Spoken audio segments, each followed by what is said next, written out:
Hi, my name is Brittany. I'm a psychic medium and a healer. So I'm going to be doing a spread on the Divine Feminine and the Divine Masculine for July 23rd, 2024. The first card I'm getting for Divine Feminine is the Ace of Cups. So with the Ace of Cups, I didn't see that the Divine Feminine is clearing a lot of past life trauma after the full moon in Capricorn. She's releasing everything that prevents her from being her authentic self. She's releasing her fear of abandonment, her fear of rejection, all of that. And I am seeing that she's starting to see past the narratives that that was being running rampant in her mind. So the Divine Feminine is starting to see clearer. She's starting to see that who she thought she wasn't necessarily her. So she is unlearning the programming that kept her in her false self. I'm also seeing that the Divine Feminine's psychic powers have been growing exponentially. The veil is quite thin right now, and the Divine Feminine is learning how to discern better. I feel as though the Divine Feminine, with the Knight of Swords, she is doing a lot of clearing of communication blocks. So the Divine Feminine is taking accountability for what she could have expressed to the Divine Masculine, but didn't. So it's not that she doesn't think that the Divine Masculine should get off scot-free. That's not what I'm saying at all.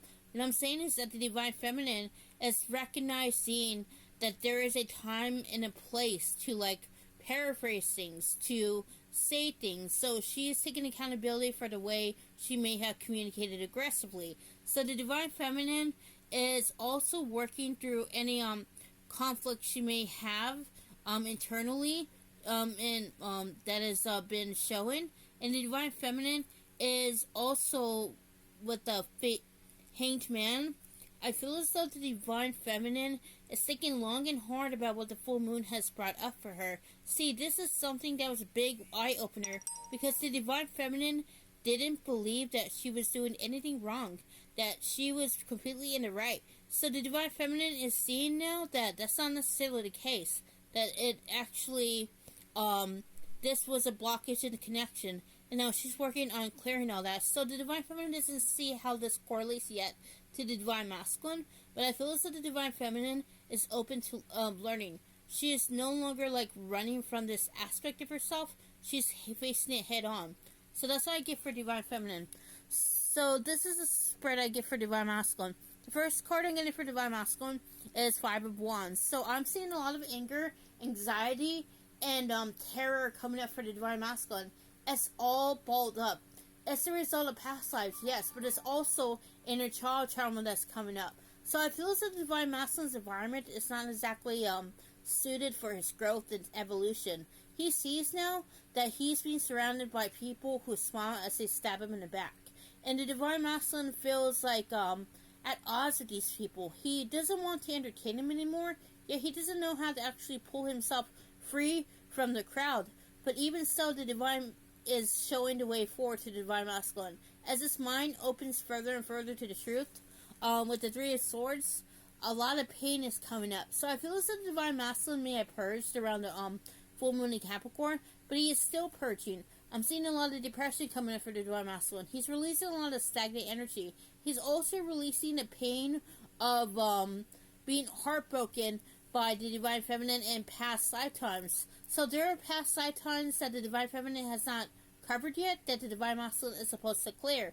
And the Divine Masculine is clearing these. So he's releasing that need to self-sabotage, that need to protect himself. As he opens further to this love and opens further to the Divine, he starts to see that it was always the Divine Feminine. He's always known this, but he's just seeing just how absolute this truth is. I feel as though the Divine Masculine is feeling really in his feelings about the Divine Feminine. He doesn't think he can stay away from her anymore. And I am seeing that again. He is thinking about reaching out to her. Some may act on this instinct and initiate contact, but others are just content admiring afar because they don't want to take that risk. With the Four of Swords, I am seeing that the Divine Masculine is low on energy. He is low on morale. He feels very defeated at the moment. Everything is starting to make sense, but yet he just doesn't know what actions to take. He's confused. So I feel as though the Divine Masculine is letting him marinate in his mind as he figures out what exactly to do about his situation. He doesn't want to be in anymore, but it's just the way forward. It's just he's having a hard time trusting it will end well, because he's of the opinion that good things don't really happen to him. And that's what I get for Divine Masculine. So you that would be it. And if you haven't already, you can like this video, you can share it. If you haven't already, subscribe, and I will see you another time. Namaste.